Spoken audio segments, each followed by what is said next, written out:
વર્ષ 2006ના ડિસેમ્બર મહિનામાં સર્જાયેલ ચકચારી રૂબીકાંડમાં મુખ્ય આરોપી જયંતિ પટેલિયાને આજીવન કેદની સજા ફટકારવામાં આવી છે।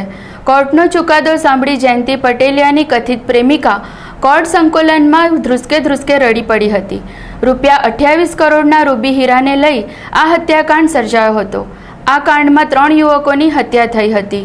આ કેસમાં વડોદરાના 2 અને અન્ય 1 મળી 3 યુવાનોની શહેરા નજીક હત્યા કરી દેવામાં આવી હતી। આ ચકચારી કેસમાં કુલ 19 આરોપીઓ દર્શાવવામાં આવ્યા હતા, જેમાં 19 પૈકી મુખ્ય સૂત્રધાર જયંતિ પટેલિયાને કસૂરવાર ઠેરવી આજીવન કેદની સજા સંભળાવવામાં આવી હતી, જ્યારે અન્ય 18 શખ્સોએ 10,000ના જામીન ઉપર મુક્ત કરવાની સાથે નિર્દોષ જાહેર કરવામાં આવ્યા હતા।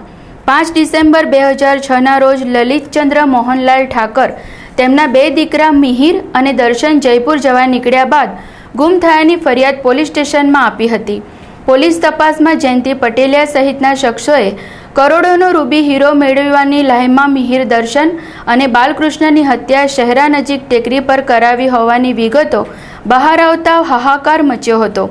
પોલીસે આ ટ્રિપલ મર્ડર કેસમાં 19 આરોપીઓની ધરપકડ કરી હતી।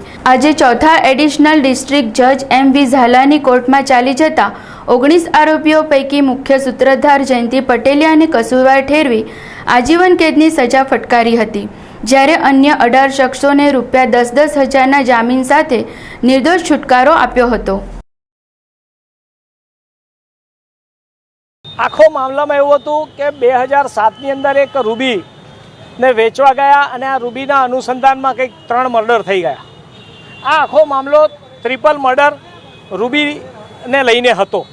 આની આખી તપાસ થઈ, એમાં કુલ 19 આરોપીની ધરપકડ કરવામાં આવી। સયાજીગંજ પોલીસમાં ગુનો દાખલ થયો। આજે આખો કેસ ચાલી ગયો। કેસ ચાલતા દરમિયાન એવું ધ્યાનમાં આવ્યું કે એક સિવાય બાકીના તમામ આરોપીને નિર્દોષ ઠરાવીને છોડી મૂક્યા છે। મારો આરોપી નંબર 3 હતા, આમના આરોપી નંબર 14 હતા। તો આવી રીતે બધા બાકીના આરોપીઓને એક સિવાય બાકીના આરોપીઓને નામદાર કોર્ટે નિર્દોષ ઠરાવી છોડી મૂકેલા। એમને આજીવનની સજા કરી છે, તો બાકીના બધાને નિર્દોષ ઠરાવીને છોડી મૂક્યા છે। મારી દ્રષ્ટિએ એવું હતું કે પોલીસે જે કંઈ તપાસ કરવી જોઈએ, માત્ર તપાસ રૂબી પર અટકી ગઈ હતી। વાસ્તવિકમાં ટ્રિપલ મર્ડર તરફ જવી જોઈએ, પણ પોલીસને જે યોગ્ય લાગ્યું હશે પ્રકારે એમણે તપાસ કરી હશે, જે મહત્વનું છે એમની દ્રષ્ટિએ। પણ અમારી દ્રષ્ટિએ, કાયદાની દ્રષ્ટિએ જોતા અમને એવું ધ્યાનમાં આવ્યું અને એના કારણે અમને નિર્દોષ ઠરાવીને અમને છોડેલા છે।